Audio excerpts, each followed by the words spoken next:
Journey west with me this week through the wild Caledonian Canal.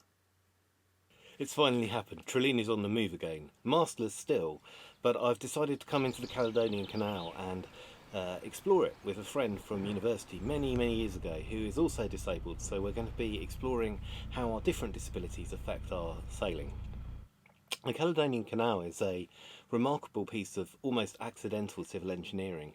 It connects Inverness on the east coast, the North Sea, with Fort William and Loch Ness on the west, and thence out to the Atlantic. And it was conceived in part as a way for ships to avoid the need to transit the treacherous waters around Orkney and Shetland, and in particular the Pentland Firth, which today still has a deserved reputation as a ship swallower in the wrong conditions. The canal's 60 miles long and has, I think, 29 locks, and it connects a number of lochs, Loch Lochy, Loch Ness, Log043, Log043, with raised and into the earth dug sections of the canal.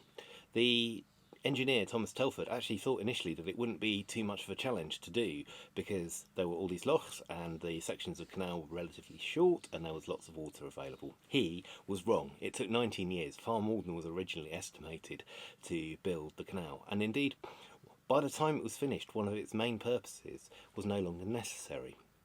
The Royal Navy had insisted that the ship locks be built to accommodate a vessel about 150 feet long, the size of a Napoleonic War sailing frigate, because they wanted to be able to move their fleet around Britain quickly.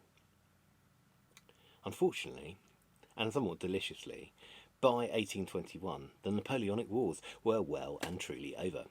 So we're left with this sort of rather odd thing, a mixture of a ship canal and an inland waterway right through the middle of the Highlands. For a while it had some significant commercial traffic, with the inshore fishing fleet using it regularly to transit. Much of that has dried up as a consequence of the failure of that industry. So now it survives on a ration of passage yachts moving from the North Sea to the Atlantic and vice versa, and a large number of hire cruisers hired out by two companies which allow people to come and enjoy the waterway and some of the wildest parts of Scotland from the deck of a boat. So do join me and Lisa as we take Trilleen westward through the Caledonian Canal. By 1809, the first four-lock flight out of the Clachnahary Basin was complete, and it was this flight that was Trilleen's first challenge in the canal. It turns out that it's really easy to forget how you set a boat up for transit through lock upon lock upon lock, as you have to in the Caledonian Canal, and it took me until about lock 3 to get the boat back to her solo transit state. Even though there are now physically two of us on board, in terms of our physical ability, we probably max out at about 0.9, so setting the boat up for solo transit is an excellent compromise. The lock keepers on the canal are consistently some of the kindest people I've ever met in boating, and they've been awesome and supportive to Trilleen, despite her dowdy master state. After this flight, it's a short transit through an elevated cutting alongside the River Ness towards Loch Loch and Log043, where I brought Trilleen to her anchor for the night. So good morning from Log043. We are currently anchored just off Loch043 House. It's not my usual stop. Usually it's a pontoon at Loch043, but I fancy that since I was not in a rush this time, I could enjoy myself and go and explore a little bit more. It's actually quite a nice anchorage.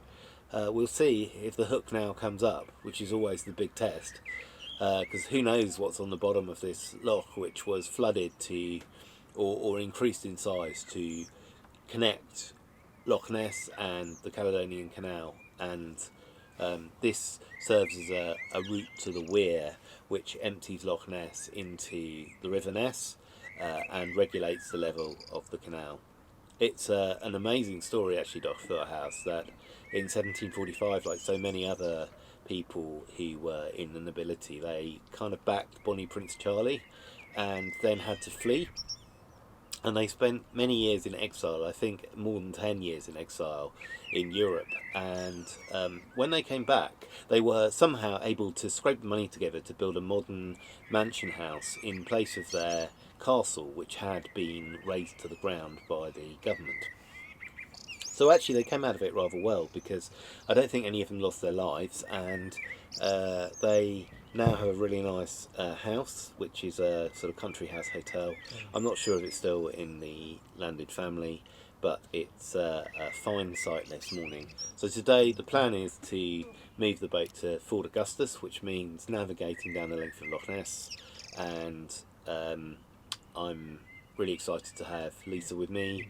She's exploring what it means to be on a boat. I think she might be a bit shocked by the living accommodations and the level of energy expenditure required simply to function at all on a boat, but she is adjusting, and I'm sure you'll see her on camera shortly. Urquhart Castle is an important fortification that controls the central part of the Great Glen, and which was much fought over, passing at one point into the hands of Robert the Bruce. Blown up by retreating government troops during the Jacobite rebellion, it now has a new strategic function centred on the deprivation of cash from tourists who pour into the site all day, every day, seemingly from dawn to dusk. Cared for by Historic Scotland, the current Motte and Bailey Castle stands on a peninsula fortified since the Iron Age. Urquhart Castle lies off the direct routing from Log043 to Fort Augustus, and I normally bypass it, but having guests on board and no strict time frame made a sail past very possible. Personally, I think the views from the loch are as fine as any you can get from the castle, and it's certainly less busy on the water. Unexpectedly, Trilleen, I and Lisa all made it up the flight of locks at Fort Augustus that evening, thanks to Gemma and her magic team of lock keepers.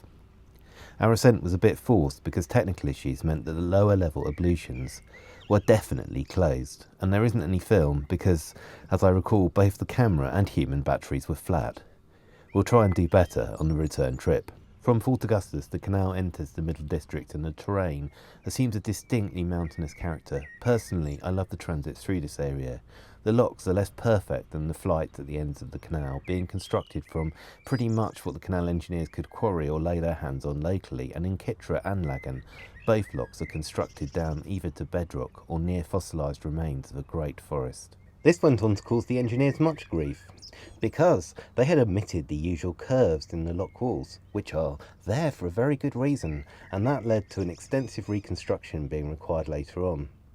The Highland character of this last up section of the Westward Passage is gloriously dramatic and one of the true gems of the canal. Even accepting that the geology of the Great Glen Fault makes for the most efficient path between the mountains, it's still very obvious that Trilleen was a long way above the sea surface. Thanks for watching. That's all for this week. Next week I hope to bring you some more of the return passage east towards Inverness with Lisa and myself, and perhaps also a exploration of some of the exciting, allegedly accessible washroom facilities that the Caledonian Canal has to offer. Bye!